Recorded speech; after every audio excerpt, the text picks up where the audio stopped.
Hi, Tom. How's it going, buddy? It's going pretty good. That was great. Oh, thank you. Well, then we're done. Great. Perfect. All I need is praise. That's it. Once That's I it. get praise. You did a great job describing the 410. Hear I'm that? glad you wrote that. Hear that, Mom?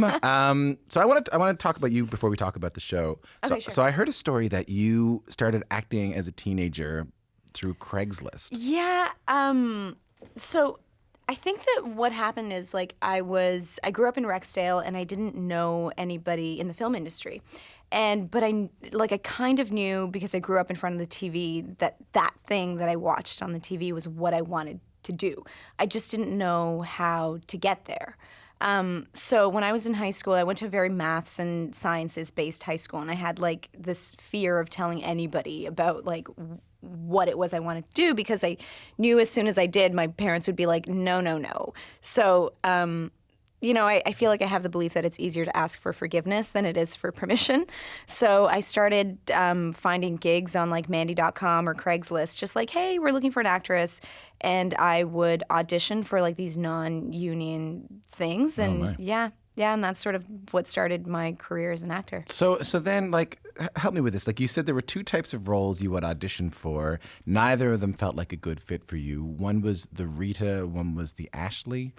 Yeah. What does that mean? So I think what it means is that when I first started acting and when I first started auditioning, there was this thing that I had to face in myself, that I didn't see a lot of people who looked like me on TV. So when I would get these auditions for, her name is Michelle and she's this and we're casting open ethnicity, it was a tough negotiation to say to myself, and my name is Supinder and I'm Indian and it sounds nothing like this character. How do I make myself fit into a Michelle? How do I negotiate that my name would be Michelle if I played this person? So that's one side of it. And the other side of it is with the Ritas, is when the character was written to be, she's a South Asian girl, and it was great. Well, I have a chance of getting this part over the Michelle because I know that they're looking for a South Asian actress.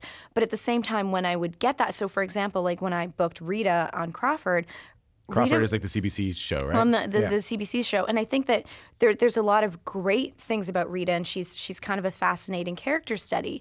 But when I auditioned for the show, I had these wild blonde streaks in my hair, and I booked it with that blonde streaks in my hair, and then immediately production was well, can you dye your hair black? Why? And that exactly was my question. And so often with these quote unquote Rita type characters, it's well, I'm really happy to be here in this role. I'm really happy to be representing myself and have a name like Rita instead of having a name like Michelle. But at the same time, you've put Rita in this box as she's a South Asian girl and she has black hair and she can't stray outside of that. So yeah, that's the. I understand what you mean. So now let's talk about the show. So this thing, so now that we've learned a little bit about you, so the 410. Well, this is actually still learning a little bit more about you. It's based on some true events that involve the Punjabi community around Toronto, and kind of not your family, but your family was in this world, right? Yeah. So my parents, ever since I've been a child, I've grown up in a small business, and the small business is a trucking school, so they teach trucking. Right. And when my parents moved here in the early 90s, they started this business, and it was sort of when the Punjabi community was getting settled in Brampton and Rexdale and Malton and that sort of area. And a lot of them took to trucking because it was kind of familiar to what they did in Punjab, which is very much like farmland.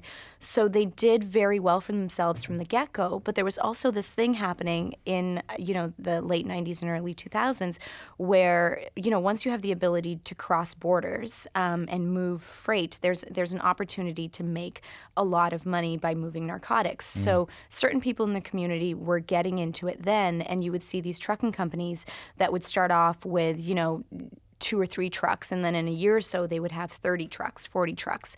And some of them were like my parents and very hardworking immigrants, and some of them were doing illegal stuff that got them there. Right. So as a kid, I remember hearing because my parents had a business in trucking that did well for itself, your dad's a drug dealer. They would say that to you? Yeah, Oh, really? yeah, they would say that. And I was like, what? my dad's not a drug dealer. And I would ask my dad, Dad, are you a drug dealer? And he would laugh and say he wasn't. But so a couple years ago, I started seeing these same stories popping up after I'd finished film school. And there was, I had left that world. I hadn't thought about trucking in a very long time. And when I started seeing these articles, I was like, oh, there's something about, like my community and this thing happening in it for since I was a kid, and then this idea of like even asking my dad, like, Dad, are you a drug dealer? Brought up this idea, especially for immigrant kids, like how well do you really know your parents? Right. Especially when they move here and they work so they can give you a life. It's like that familial relationship is not that strong, and you see that in the show with Suri and her father, where they don't really speak and they don't really know each other. And there's this scene where she stands up in court and the judge asks her all these questions about her father, and she can't answer any of them because she doesn't know him. Right. I mean, so let's take a listen to some of the show. So if you're just tuning in, I'm speaking with Supinder Wraich. She's the creator, co-producer, and writer of the new CBC Gem series, The 410. She also stars in the show. So this is a clip from the show. This is your character, Suri, meeting with a lawyer just after finding out that your father's in jail on drug trafficking charges. Supreet Dole? Yeah, it's Suri. I'm Anjali Brar, counsel to your father. You have your surety form? Where is he? Is he here? Can I talk to him? Looks like he was caught with over 100 kilos of cocaine in his truck. The charges are pretty severe. If he gets convicted, he's looking at 10 to 15 years. Is this his first offense? What? He's just a truck driver. He's not a drug dealer. Right now, we're just concerned with bail. The judge will ask you some questions. Make sure you tell the truth. So, self-employed, no assets, money in the bank. They asked that? Yeah, they asked that. Oh, 30, 40? 1,000? No, dollars. We've been there. Yeah. Yeah. When you sat down to write this role, though, of Suri, right? A role you'd also play. We've been talking about how you were only getting certain types of offers. There were only certain types of roles available to you when you were watching TV as a kid. I'm willing to guess there weren't a lot of roles for, people like you. No, or people, no. I should say, who look like you. So it must have been exciting to write a role like this. Like, what was it like? It was, and it was funny because like when I was writing the show, I would also I listened to a lot of Punjabi hip hop, so I would run and see these scenes in my mind.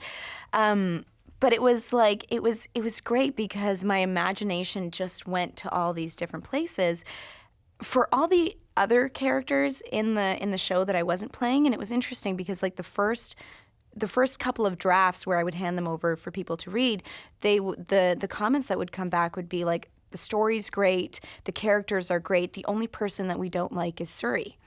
You. And me. Yeah, and that was interesting because I was like, what?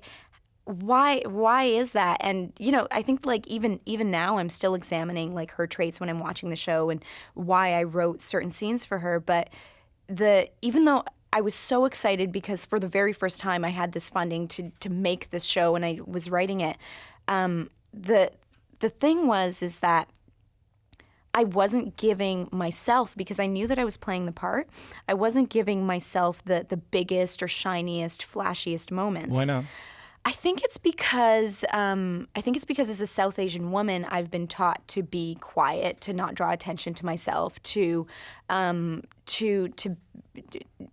I don't know that I've been particularly taught by my parents to be submissive, but I think that within the community, it's really interesting that when I was writing the show, I would go to the Gurdwara and I would study the Sikh religion to understand more about it because, like my character, I didn't grow up with that strong of a connection to the Sikh community.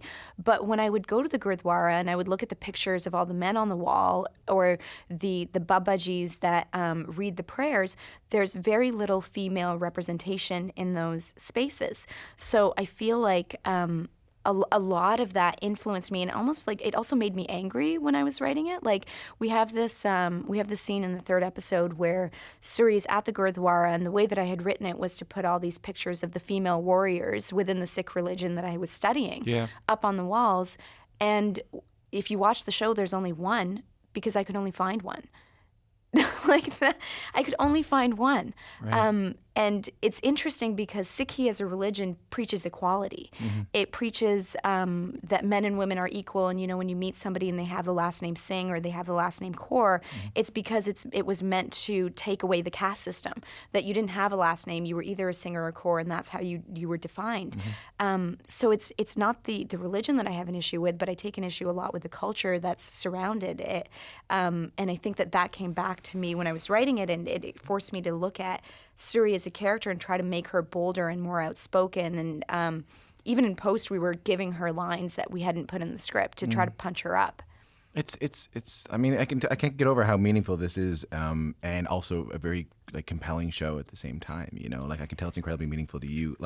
And I think when you were talking about your character being unlikable, I guess my brain went to the fact that you sort of made her into a bit of what do they call an anti-hero? Like, she's not necessarily the good guy. Yeah, and I think that came from just I've never had the opportunity in the characters that I've been given to be bad. Yeah. Because you're like Walter White. You're like Tony Soprano. Yeah.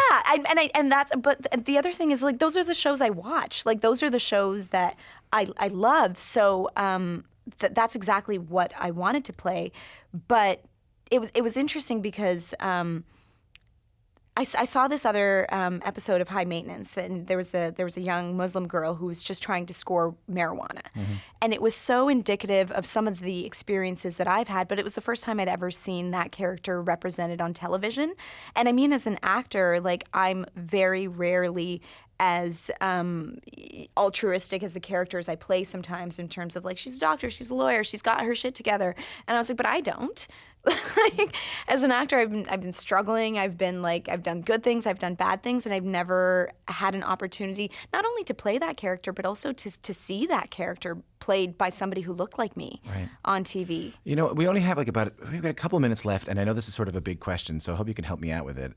So you make this show, and then I have to imagine that the response of the Punjabi community in and around Toronto has to be on your mind.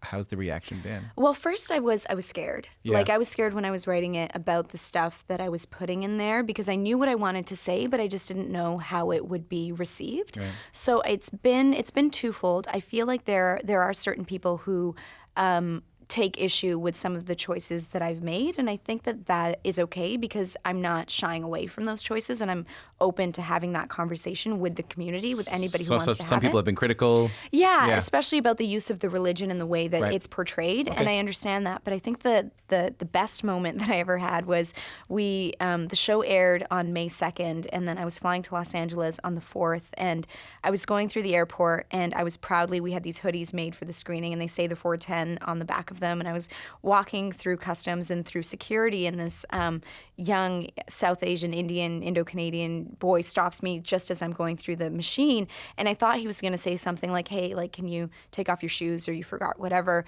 and he was just like, yo, I seen your show. I died. I was like, nobody in my entire life, as in 10 years that I've been acting in Canadian television, has ever recognized me for anything. And then I write this show that means so much to me. Yep. And this young boy at the airport comes up to me and he's like, yo, I seen your show. I think it's really cool what you're doing for the community.